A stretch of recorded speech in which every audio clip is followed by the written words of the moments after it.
कई बार हमारे आसपास ऐसे खतरनाक लोग रहते हैं जिनका नाम से ही डर उठ जाता है, लेकिन हमें इसका अंदाजा तक नहीं होता। दिल्ली के महावीर इनक्लेव में एक ऐसा मामला सामने आया है।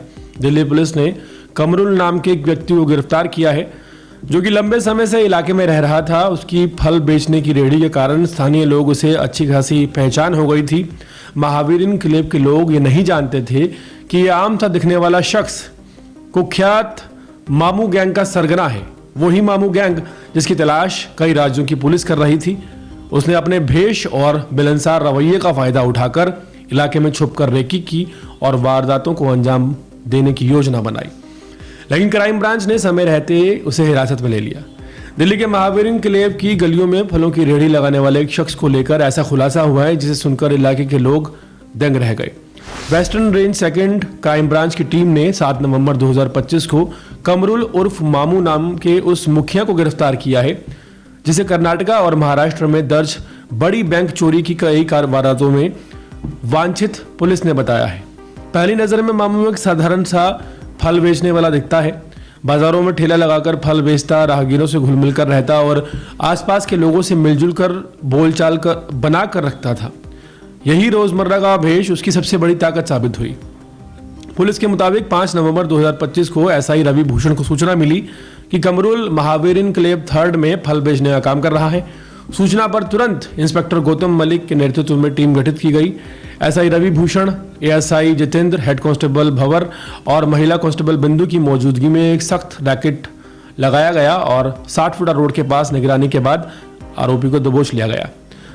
गिरफ्तार होने पर सत्यापन में पता चला कि उस पर कर्नाटक के बदामी थाने में दर्ज एफआईआर संख्या 07/2019 के सिलसिले में गैर जमानती वारंट भी जारी है।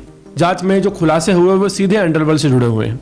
कमरुल ने पूछताछ में स्वीकार किया कि वो मामू गैंग का मास्टरमाइंड है, वही जो दिन में फलों की ठेली के साथ बाजार में घुल मिलकर बैंक के आसपास छानबीन करता, सीसीटीवी सिक्योरिटी शिफ्टिंग और लोगों की आम आवाजाही को नोटिस कर लेता और रात को उसी प्लान के मुताबिक एक वारदात को अंजाम देता था। पुलिस का कहना है कि गिरोह संगठित है और योजना बनाकर काम करता था।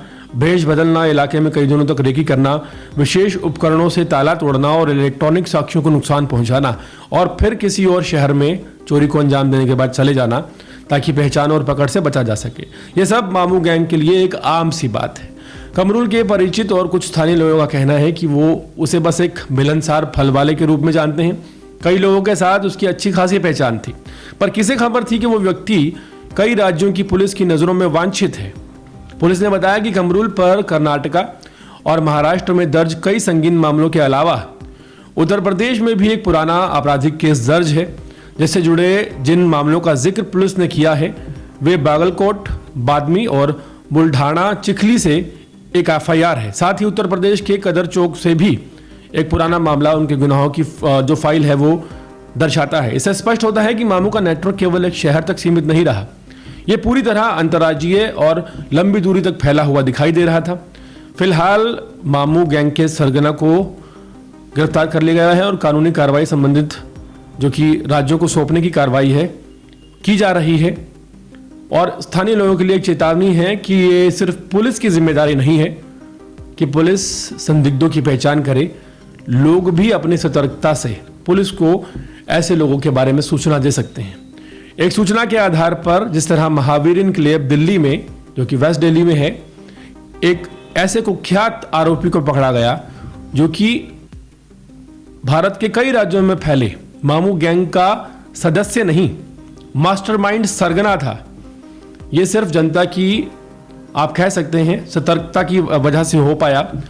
और पूरे मामले में ये जो कुख्यात पकड़ा गया है कमरुल, ये हम लोगों के बीच एक आम सा फल वाला नजर आता था, लेकिन जब पुलिस ने मामले को उजागर किया तो जिसने भी ये खबर सुनी वो हैरान रह गया।